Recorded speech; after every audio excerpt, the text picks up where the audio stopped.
Hi there, Ford owners. Today in your 2017 Ford Expedition, we're going to be taking a look at and showing you how to install Redarc's Tow-Pro Elite Trailer Brake Controller. To assist us with this installation, we're also going to be using kit ETB C7, which takes an existing 4-pole connector that's on your vehicle and converts it into a fully functioning 7-way. So let's go take a look at this Tow-Pro Elite.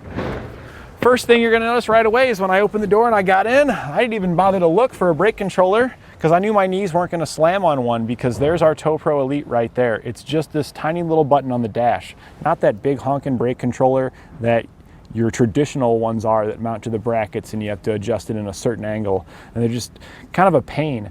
They are nice because it's all integrated in one little package, but the Redarc here is integrated in an even smaller package that can be hidden behind the dash and mounted in any orientation, making the ability to hide it and integrate it into the vehicle far beyond what the traditional brake controller can do.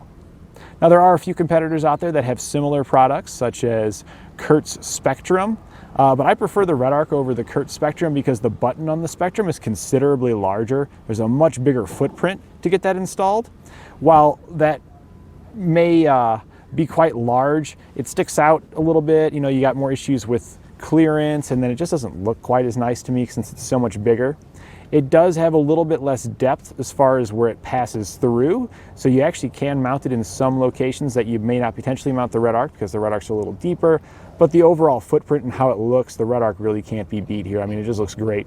I also like that it's kind of subtle on its indicators here for the lights. It illuminates, it's visible, but it's not overly bright. I find the Kurt Spectrum to almost be like a little rave going on in your car, and it's kind of distracting. This is, it's enough to see, to let me know what's going on, but it's not going to distract me on the road. It has the traditional functions you would expect from a fully proportional brake controller. It has your sensitivity adjustment, which is turning the knob here. You can go all the way down to 0 up to a maximum of 10. It's pretty much just like your other controllers. Usually they have like a knob or a button on it to adjust that. Your traditional brake controller usually has a slide on it to allow you to manually apply the brakes, and this can be useful when you're pulling a trailer and maybe it starts to sway. You can kind of hit that manual slide to apply the brakes, and what that does is when it applies the brakes, your vehicle's wanting to leave, but your trailer, when the brakes are applied, well, it wants to stay, and kind of pulls them apart, which pulls it taut. If you think of a rope that might be flapping, if you pull it taut, it ain't going to flap anymore. So to do that, you just simply press the button, and you'll get the same functionality that you would have a manual slide. That also works on your sensitivity, so you can see if we turn the sensitivity down, the color goes down, and also our test box, the audible noise changes because we're getting less of a load as we turn it down versus when we turn it up. This unit also has 2 modes. Redarc's got 2 different brake controllers available in their Tow-Pro line. They've got the Elite and the Liberty. The Liberty's just going to have your proportional mode, but we're showing off the Elite today, which also has the user control mode. When the light's blue, that's your regular proportional mode. To get into the user control mode, we're going to turn the knob all the way to 0, apply the brake, double press the button, and you'll see that it's switched over to green now. In green, in the user control mode, this is particularly useful for off-roading because it no longer uses the internal inertia sensor. You just set your sensitivity, and then when you apply the brake, it's going to put that out. And it kind of swells up to that amount to make it a little bit gradual so it's not super aggressive. But it does swell pretty fast. You can see it doesn't take too long for it to kind of swell that voltage up. This is great for those off-roading instances because if it's muddy out or you're on loose or rocky terrain and stuff like that, and you go to slam on your brakes in your vehicle here, you try to stop, what can happen is you can start sliding in the mud or rolling on that loose gravel or whatever it might be. You've got all that weight of your trailer pushing your vehicle, so that's going to make it even harder for your vehicle to stop. If it was proportional, in the proportional mode, it uses that movement to detect like, hey, we're slowing down. But if you hit the brakes and you're not slowing down, you're just sliding, well, the brake controller's not going to know that. It's going to know that, hey, you're not slowing down, so I don't need to apply the brakes probably that hard. By switching it over to this mode, you get to choose the amount of brake pressure that's applied to the back, so you can kind of crank that up. So that way when you do hit the brakes and you start to slide, no matter what, those trailer brakes are also going to apply. So you're gonna have more points to slow you down versus maybe just your vehicle brakes working in the back, hardly getting any voltage because you're just not getting that momentum to tell it to stop. So now that we've covered some of the features of our Redarc Tow-Pro Elite brake controller, why don't you follow us along in the shop and we'll show you how to get it installed. We'll begin our installation at the back of the vehicle. We'll be using kit ETB C7 to convert our 4-pole wiring that we've got here at the back into a fully functioning 7-way. And that also includes all the wiring that you need to get your brake controller installed as well. So we'll be using that to get our Redarc installed. Our 4-pole connector is located here just to the driver's side of our hitch. So we're going to be mounting our 7-way connector over here on this side because the way our bumper kind of curves around, we're not going to really have a good spot to mount our wiring. You could just take the bracket and drill it right into your hitch, but I recommend using a no drill bracket. That way you don't have to modify anything on your vehicle. This will just clamp around your hitch. So this doesn't come with the ETB C7 kit. This is an accessory you can get here at eTrailer. We're simply going to use this to attach right to our hitch here. This will clamp around the frame, and then we can take the 7-pole from our ETB C7 kit and mount it onto here.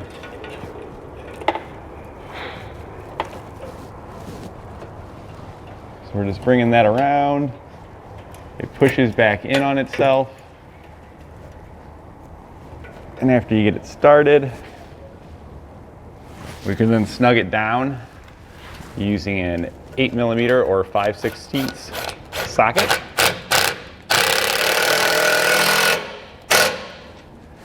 And now we've got a nice secure mounting location for our 7-way connector. And the long bracket is the one that's recommended. There are short ones here available at eTrailer, but you typically need a long one in order to have enough clearance for your electrical wiring, because it is pretty long the way it sticks out the back of the connector. So now we'll take the bracket that does come in our kit to attach it to the long bracket here. We're going to use the hardware that came with our long bracket to attach it. So we're dropping the bolts down through the top of our long bracket. We're using the outer spaced holes. We'll then take our bracket that's included with the ETB C7, our 7-way mountain bracket, and we're just going to attach that by sliding it over those bolts and securing it with the nuts that came with the long bracket. After we get both of these started, we'll grab a 10mm or a 3/8 socket and tighten these down. You could use a screwdriver on top, but I found in most cases, if you just put a little downward pressure on it, you can get it to snug right up. We'll now take the 7-way connector that comes in your kit. We're gonna slide our wiring through our bracket there, and then we'll take the hardware that comes included with the ETB C7 kit. That's gonna be these here. So you'll see it's a nut. You get a lock washer and a flat washer. We're gonna start by placing the bolt through first, and then on the back side we're gonna follow that up with the flat washer, followed by the lock washer, and then the nut. And we're gonna repeat this for the 3 remaining holes. And then we'll snug these up with a Phillips bit and a 10mm socket or a wrench.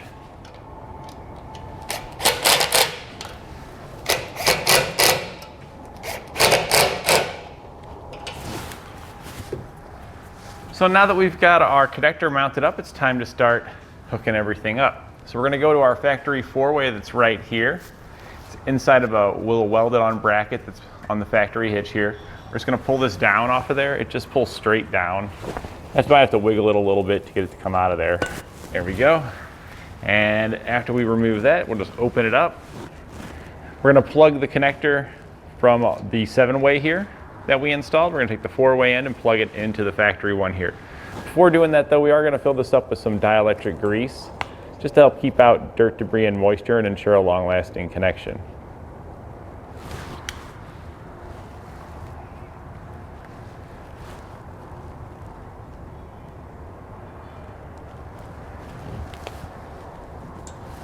And there we go. And it's not a bad idea to run a zip tie around them as well. I think on this one I am going to do that for sure because we're kind of just have, just enough length to make this connection. So we don't want the stress of the weight of the wires potentially pulling that apart. So we're gonna take one of the zip ties from our kit and just wrap it between the wires of each of those 4 poles and connect it back on itself to ensure that it doesn't come unplugged. Next, we'll hook up our ground wire. That's the white wire that's coming off of our connector. It has a ring terminal pre-attached to it. We're gonna take the self-tapping screw that comes in our kit. We're just gonna slide that through the ring terminal and then run it right into the sheet metal straight up here. This is the larger of the self-tapping screws that comes in your kit. So we're just gonna put it right in the bottom of this cross beam that's located right here.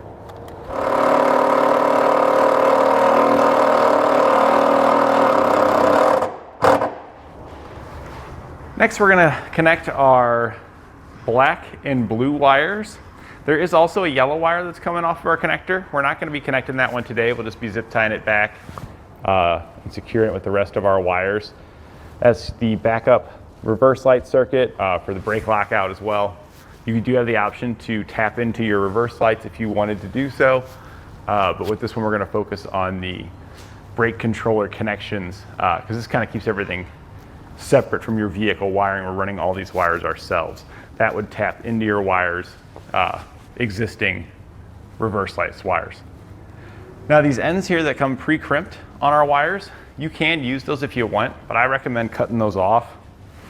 So we're gonna get rid of those, and then we're gonna use heat shrink butt connectors instead. So we'll just get rid of both of those. Strip back our wires.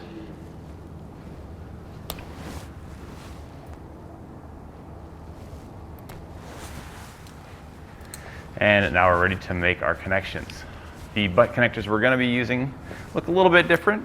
You can see here they're usually a transparent color and they got a little bit more on the ends sticking off there to shrink around and seal up the ends. So we're just gonna reattach butt connectors to these now using these heat shrink ones.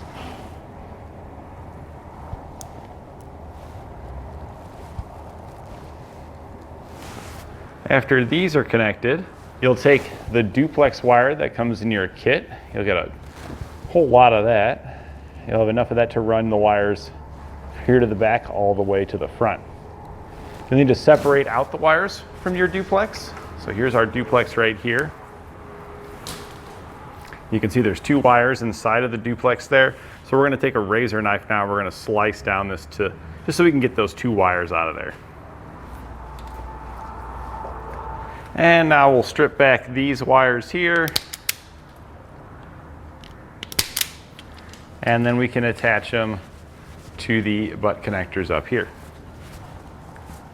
We're gonna make sure we attach the black one to the black wire and the white one to the blue wire.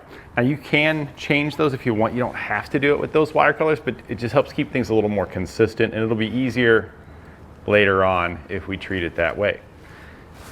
So now we'll take our 2 blacks, we're gonna connect these together.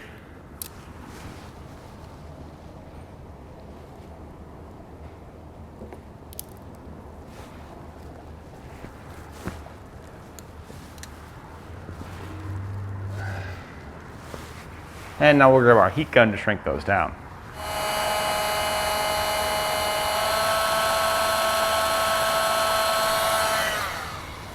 All right, now that we've got these wires connected here, they need to be routed up into our engine compartment. So now I'm gonna route these wires and then I'll show you the path I took to get it there. When routing these, we wanna make sure we avoid anything excessively hot, like our exhaust, any moving components like our steering and our suspension. So we took our wires where we connected them here to our connector. We routed them following this factory wiring going forward. We go around the spare tire, continue to follow that factory wiring up above our rear suspension. There's factory wiring still right there, so we're just following it the whole way, zip tying it right to it. We then go towards the outside of our fuel tank, and we do actually pass over the frame here on the driver's side here because our factory wiring does the same, so we kind of follow along with it. We kind of stay on top of the frame a little bit right here. You can see we're about right on top. And then as we can stay on top and move our way forward, we do come down on the outside of the frame here. Whenever we hit any of these body mounts where these large bolts go through, we make sure to tuck it towards the inside of the vehicle around the body mount. And we're just zip tying it along the way until we get right here. And then here's our factory wiring where it actually routes up into the engine compartment. We're going to be following it the same way. You can, more than likely, your arm's going to be long enough where you could just poke the wire up in here and then get around up top and grab it and pull it up. But if not, you can use something like a Fishwire. We're using a piece of airline tubing and we taped our wire to the other end. The airline tubing we fed from up top going down. It's a little bit more rigid, so it's easier to feed. It won't like coil up like wire wants to do. Then we just tape the wire and we'll just use our Fishwire now to pull this and it'll pull our wire back up for us, making it a little bit easier. So here we are up top. We're just pulling that Fishwire and pulling our wire all the way up. Once you got it pulled all the way up, it's a good idea to just double check back down below to make sure that like a loop didn't loop around something and you do have it all pulled up. We don't want any excess dragging down underneath the vehicle. So now that we've got our wires run up here to our engine compartment, we need to start making our connections. Some of the wires are going to get routed inside. Some of them are going to connect to our battery. We're going to get our circuit breakers mounted up because before we connect anything to the battery, we want to have proper circuit protection. You do get 3 circuit breakers in your kit. We're going to use the 30 and the 40 amp breaker. You can swap out the 30 with the 20 if you want to use that for your brake controller. But I use the 30 is really usually going to be the one that I would suggest to pick because that gives you the extra headroom. And if you had any issues, the 30 is going to stop and open up if there's an issue, just like the 20 would. So I'd recommend the 30 and the 20. We'll then take our self-tapping screws and we're going to use a 1/4 inch socket to run them into place. You can see there's an attachment on each side where our screws will pass through. We're going to run them into the paneling right up here. So we're probably going to put one, probably going to put both of them about right here.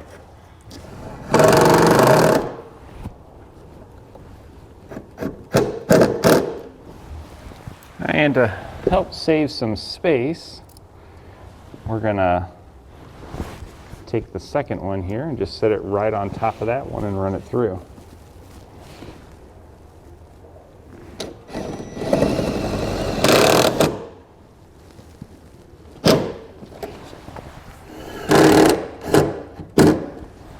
At this point now we need to separate our wires from one another.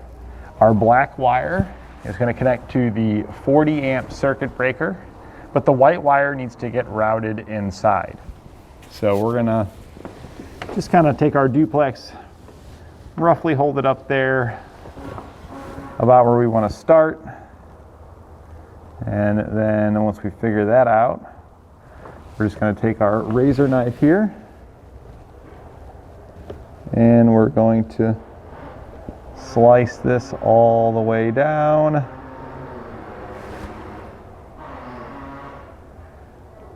Revealing our wires. So we've got our wires separated out here. I took the white and just kind of draped it over the driver's side. We're going to come to that later. The black one's our focus right now. We want to attach this black wire to the silver post of the 40 amp breaker. So I'm just kind of holding the wire up here, getting an idea of the length that I'm going to need to make that connection. That looks pretty good about right there. So we'll snip off the excess. We'll now take the black wire right here and we're going to strip this wire back. We'll attach one of the small ring terminals that comes in our kit to it. And then we're going to take the nut off this silver post here. After we get that removed, we'll slide our ring terminal over the stud and just reattach the nut. Now we'll take the excess black wire that we've got left here that we just trimmed off. We're going to strip back one end of that and we're going to attach another small ring terminal onto it. And we're going to attach that to the silver post on the other one. We'll come back and tighten these down later. You can just leave these kind of loose on here for now. Because the next thing we need to do is take the black wire here and the white wire here. And these need to get routed inside. This black wire coming off of this breaker is going to power up our brake controller. And the white wire here is the output from the brake controller going to our trailer brakes. So they got a both hooked to that brake controller inside. Our grommet is located right down here. So we should be able to use that grommet to pass through to go towards the inside. I'm going to take a screwdriver and poke through the grommet and then try to poke my wires through there. So I'm just taking the tip of my screwdriver here. We're just lining it up on the grommet, kind of trying to stay towards the outside of where the wires are. And we're going to try to pass it all the way through. If you're poking it, it should go through the rubber fairly easily. There we go. If you've got like any resistance where it feels like you're pushing real hard, you probably should pull it back out, maybe move it just a little bit further away from the wiring and then try again, because it should poke through fairly easy. So we're all the way through now. This was a smaller screwdriver though, so we're going to take a larger one and step it up. Sometimes it's easier to just start with that smaller one to kind of get a hole started. And then I'll let our larger one pass through and kind of clean it out for us. Now, one of the things you can do is use a Fishwire. So it was similar to the one we had pulled the wires up. You could push that through first and then use it to pull the wires through, which is actually what we're going to do, because poking these wires through the grommet, even after we've made it a little bit larger like this, it's just usually not going to happen, because the grommet has kind of a multi-layer to it. So after you pass through the first layer, it's kind of a cavity in the middle and then another layer. Usually your wire goes in and it just starts to curl up inside that cavity that's in the middle there. So something a little more rigid, like a metal coat hanger or airline tubing like we're using here, works really well. We can kind of taper the edge a little bit on it to let it pass through a little easier, and it's not going to want to curl up like just regular wire does. There we go. We can tell that we've got it passed inside. So now I'll just tape my wires to the other end. So then we just reached underneath the dash where our pull wire was, and we're just going to pull this through. We'll show you a closer look at where it passes through on the grommet at a later step, but you want to kind of be on both sides here where you're pulling and pushing, because the grommet sometimes wants to pull out of its place when you're doing this. So now that we're here on the inside, we want to know where our brake controller is going to be, so we know where we need to route all of our wires to. So we're going to start getting our brake controller installed. There's a lot of different brake controllers you can get. They're all going to operate fairly similarly. The kind of biggest differences are going to be if it's a time delay or a proportional one. The other big difference is going to be whether it's a traditional mounting style where it just mounts underneath your dash here, or if it's a hidden one like this Redarc one that we're going to be installing today. With this one here, the module here can be mounted anywhere we want. We're going to hide it behind the dash, and there's just going to be a small button here on the front that's going to be where we get all of our interaction with the controller, where we can change the settings and manually apply the brakes and things like that. So to get this guy mounted up, we're first going to figure out kind of where we can hide this at. So we're going to remove this panel right here, take a look behind it, and see if we can't get this hidden behind the panel. Along the bottom of our panel here, we've got 3 screws. We're going to use a 7mm socket to remove these 3 screws.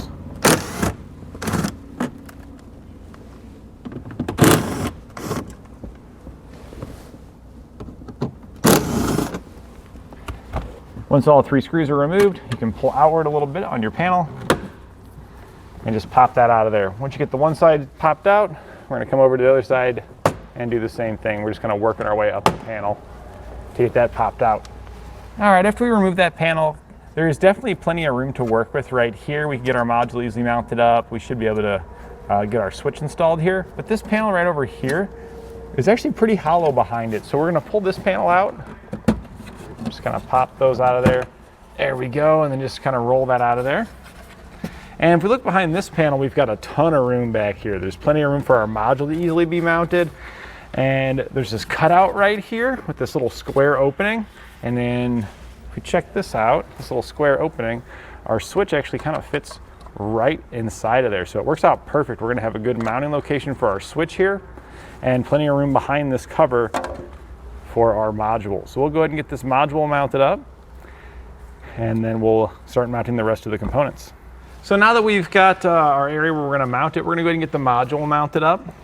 Now I am going to take the cable here, and I want to plug it into the module first, just because this top cable might be a little difficult to access after we mount it. And it's gonna be really easy to access right here while it's in my hand. So we're gonna take it right here and just plug it in to the top. This is the black side of the switch harness. Plugs right into the module there. The white side here will go to your switch. You can also take your other connector and connect it if you want as well. We might as well while we're right here, just in case it is difficult to access this as well. This one looks like it should be fairly easy for us to get to after we mount our module in the location we're planning on, but let's just go ahead and connect it up too. So just line these up on the other side of our module and plug it in. Now, if your vehicle has a factory 7-way connector on the back, there is harnesses available here at eTrailer from Redarc that will plug into factory tow connectors on your vehicle. But this vehicle has a factory 4-pole, so we're not gonna have that. You gotta have a factory 7-way in most cases to have that connector. So now that we've got this prepared, we're just gonna bring our module up where we want it mounted. Kind of bring our wires up along the way. And then there's a lot of different ways you can mount it. You can bolt it. You could use zip ties, which is what we're going to be doing. So we're running it through one of the slots on the module, through a hole in the metal here. And then we're going to come back through a hole in the metal, and then through the other slot on our module. We can then bring these two pieces back together and zip tie it in place.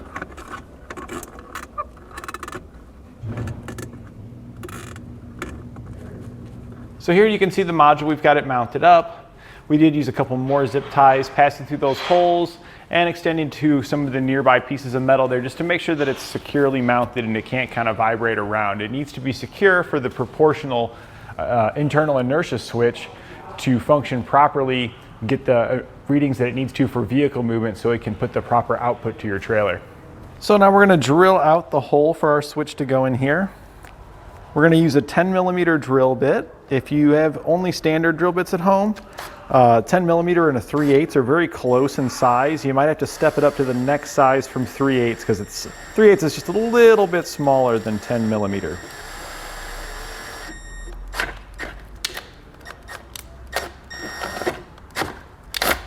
We're trying to kind of do this slowly and not rip it up too much. There we go. And we can clean up the other side with a razor knife. Our switch should cover up some of this as well. So if you get a little bit of nicks and stuff on this side, it's not a huge deal. Our switch is going to cover that. So I cleaned up the edges there with my razor blade just to make sure that my switch is going to be able to tighten down properly. We'll then take the sticker off of the small little collar here. Now this one you don't have to use if you don't want to. You can omit this. Because depending on the panel you choose, you may actually have issues with the thickness of the panel. If the panel's a little bit too thick, when you go to slide your switch through, the nut won't be able to grab any of the threads. And sometimes omitting this little spacer sticker here is just enough to make the difference to be able to grab and get that tightened down. But we're going to go ahead and use it. You know, if we're in a location where we know we can use it, we might as well use it. It'll help the LED light kind of stand out a little bit better. The backing is kind of difficult to remove. All right, there we go. There's a small little tang at the top there. We're going to put that at the very top of our mounting location there. And just stick that in place. We'll then slide our switch through the back and then secure it here with a nut on the other side.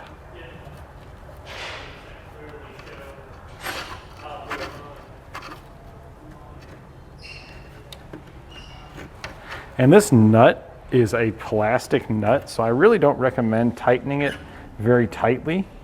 We're gonna probably just use a pair of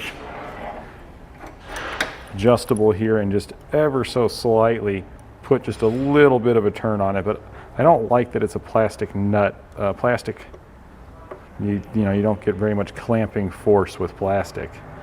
So little tiny snug, that's about all I'm comfortable with that being plastic. We're gonna check our button here, make sure that it can be pressed. So we'll grab our knob and we're gonna turn the switch fully. You can choose either counterclockwise or clockwise, whichever one you want. I went fully counterclockwise. And when you go fully counterclockwise, you want the 0 to be at the top when it's turned fully counterclockwise. If you want to go fully clockwise, you want to put 10 at the top. We've got ours fully counterclockwise. So now we're just going to line up the 0 there, right with that little mark there from our sticker. And what we're checking to see is that the button clicks. If you put your switch on here and the button doesn't really, you don't hear a click, it doesn't feel like it's clicking, check the gap between the button you just put on and the panel. They shouldn't touch. If they touch, your manual function's probably not going to work properly. You might need to clean up some more of the kind of rough edges when you drilled it through. Take that razor knife and clean that up. Might have some gunk in there causing it not to tighten down enough to be able to get this on, or you might just not have it tight enough. You might need to go a little bit more snug in order for it to function like this. So we're good, our button's mounted up, we're ready to head back to the car now. We're gonna take the switch cable that we had plugged into the module. We already mounted that guy up. We're gonna bring it over to our switch here and just plug it right into the back of it, just like that, click. We'll then feed some of this wire back through. We'll zip tie it up behind it here, which we might do right now before we actually click this module back into place, or this panel back into place, just because it's kind of a tight area to access after the panel's on. You got all the room in the world when they take the panel off. And once this panel's back on, this kind of nook that we're hiding everything in is a little bit obstructed. So we're gonna just throw a zip tie around this factory wiring here, just to kind of hold our cables up out of the way.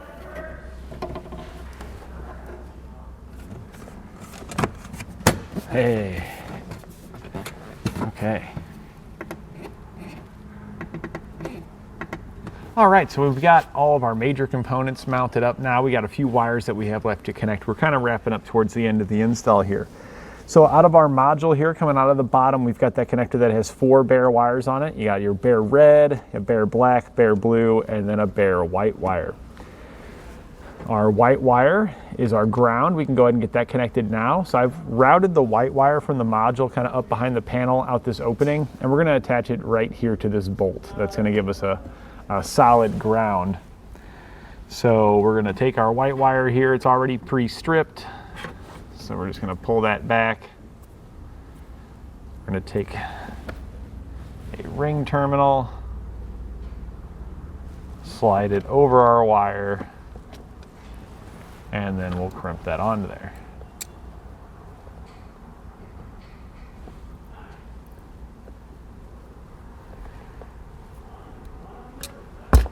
And so we're just going to remove this bolt here. We're using an 8mm socket to do so. Take our ring terminal. I'm gonna slide it behind the panel. I think it'll probably work out a little bit better if we did it that way. Let's see if we can make it fit that way. Slide it behind it. That'll ensure we're definitely gonna get a good clamped ground in here. And then we're just gonna reinstall our screw.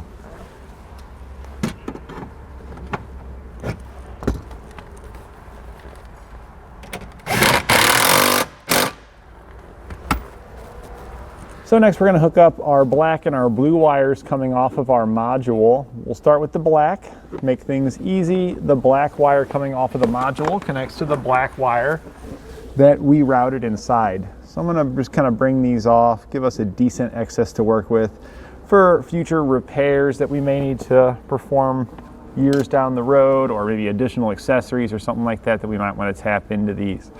So we're just going to give us a little bit of excess. trim off the rest. We can then strip these back.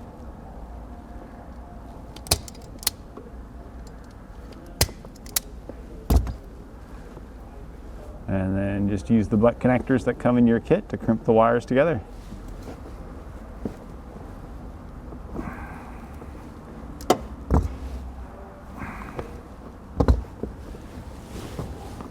Next we'll do our blue wire coming off the module. That's going to connect to the white wire that we had routed inside. So similarly to the black wire here, we're going to trim off excess and then connect it.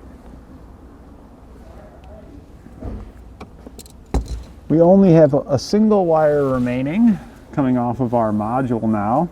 This wire will connect to our stoplight switch. It needs to connect to the cold side of it. The cold side means that when the brake pedal is depressed, the signal will go through the stoplight switch. So we won't look what's coming out on the other side of the stoplight switch. And that will connect to here. So that way whenever the brake pedal's pressed, that signal transfers through the stoplight switch, it lights up your lights, and it also tells our module here that you're pressing the brakes, so it knows to start checking for the amount to apply to the brakes at the back using its internal inertia sensor. Our stoplight switch is located on the brake pedal, straight up here. It's a little bit hard to see, but if you get underneath the dash and look straight up, you should find it there. So our stoplight switch here, I'm going to make that connection now and then I'll show you so you can see it. I've got my left hand currently on the switch, but there's just no way for the camera to be able to see it while my hand's up in there at the same time. It's pretty crowded up in there. If you put your head underneath the dash and look straight up, the stoplight switch is kind of a teal green color, and it's got 4 wires coming off the back. One of the ones on the edge on the corner there is going to be violet with a white stripe, and that's the one that we're looking at today. So I'm going to go ahead and get our red wire spliced into there, and then we'll show you exactly what we're talking about. So here you can see our connector. It's a teal color, that's our stoplight switch, and the blue quick splice there right on the back side of the connector is wrapped around the white wire, and that quick splice is wrapped around the violet wire with the white stripe.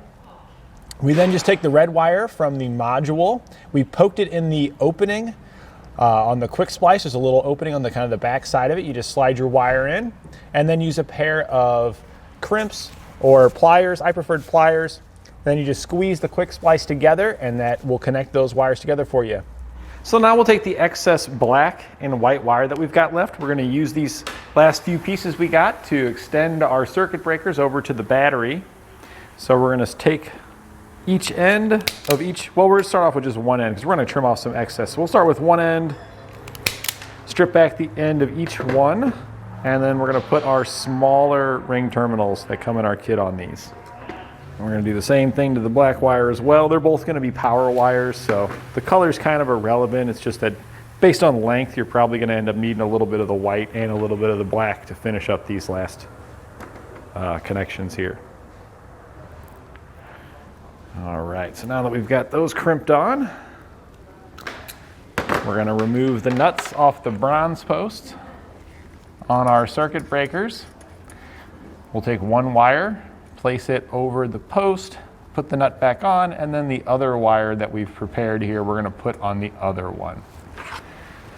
So I'm going to we'll put the black one on this one. Just slide that on there. And then reinstall the nut.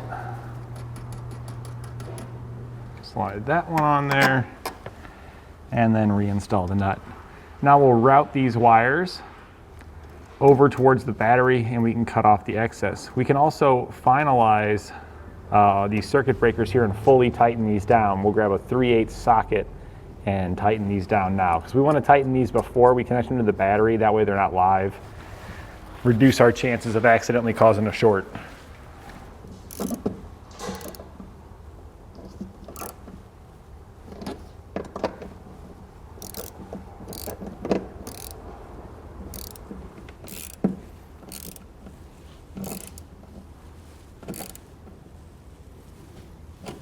Now we're just routing it over towards the battery, zip tying it along the way.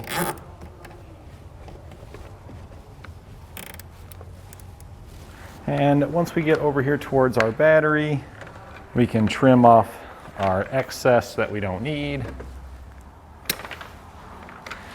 We'll now strip back each end of these, and then we're going to crimp on the larger ring terminals that came included with our kit. These should look just like the one that we crimped on to our ground wire inside.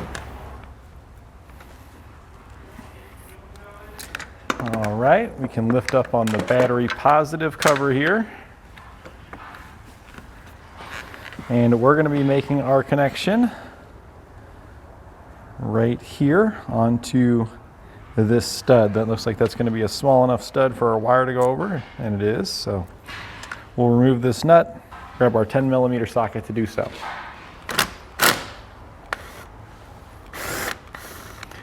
And I'm keeping a little bit of downward pressure on it there, just to hold everything together. Then we'll bring over our new wires, slide these into place.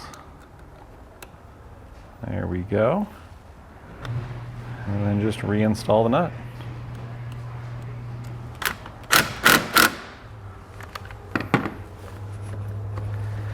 And then we can zip tie the excess wire that we've got here. And trim our zip ties down. So now we're back inside. We're going to take our button here and just press it. And we see that it's kind of illuminated blue, faded in, and then faded back out. That's the indicator from the Redarc saying that, hey, you don't have a trailer connected to your vehicle right now. But we got what we needed to know. We got some feedback from it. We know it's powered up. So the next thing to do is going to be to drive the vehicle to calibrate it and test it out on our trailer. So I always like to just do this first. If we don't see that blue pulse, you know, hey, I got to check something's going on. But if you see this, you're basically ready to move on. So I'm going to reinstall the panels here at the front. Any panels that you removed here, you can reinstall those and zip tie up your wiring to make it nice and neat. So we're getting ready to drive it to calibrate it. You can see here that the indicator is green and it flashes to blue. The interval is mostly green with a small amount of blue. This is the state that it will be in once it's installed, letting you know it needs to be calibrated.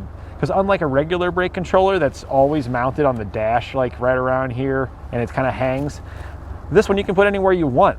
So the module needs to know kind of what orientation it's in, because it could be upside down, it could be sideways, you know, a lot of different orientations that a traditional brake controller won't be in. So by driving it, the internal inertia sensor is able to detect that vehicle movement and calibrate itself to know where it's sitting. And as we do this and drive the vehicle, start and stop, each time we hit the brake and it's able to detect that movement, the interval should change to a longer blue on time and a shorter green on time, eventually ending in a solid blue, letting us know that it's fully calibrated.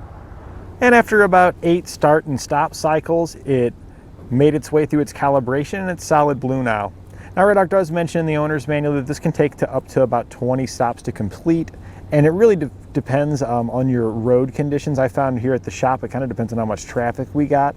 If I've got an area where I can easily go straight in a straight line and start and stop a few times in a row, it calibrates very fast. If you've got to stop because of traffic or there's a lot of turns involved, it may take it a little bit longer because of those interferences. But here it is all programmed and it's blue. I did want to mention the blinking that it had before when it was needing to be calibrated. It won't actually blink like that when you first install it unless you hook up your trailer. We showed you at first when you just press the button, if it kind of pulsed, that indicates a trailer is not connected. That's the only feedback you're going to get when you first install it until you hook up your trailer. When you hook up your trailer, then it's going to let you know, hey, I need to be calibrated. You don't have to have a trailer hooked up when calibrating it. You just don't get that visual feedback from the knob without a trailer connected. So I've got a trailer hooked up now though, so we can run through the rest of it to make sure it's working properly. So we're going to turn our sensitivity up to 10. And we just slammed on the brakes there and we can see that it's putting an output out, and we can hear it on our test box here that it was putting out an output. We're going to hit our manual slide, which is just pressing the button on this Redarc here. And we can hear it's working our test box and it illuminates red there showing us that it's working. So it looks like everything's working properly. We're fully calibrated at this point. We just need to set our sensitivity to match our trailer and we're ready to hit the road. And that completes our installation of Redarc's Tow-Pro Elite on our 2017 Ford Expedition.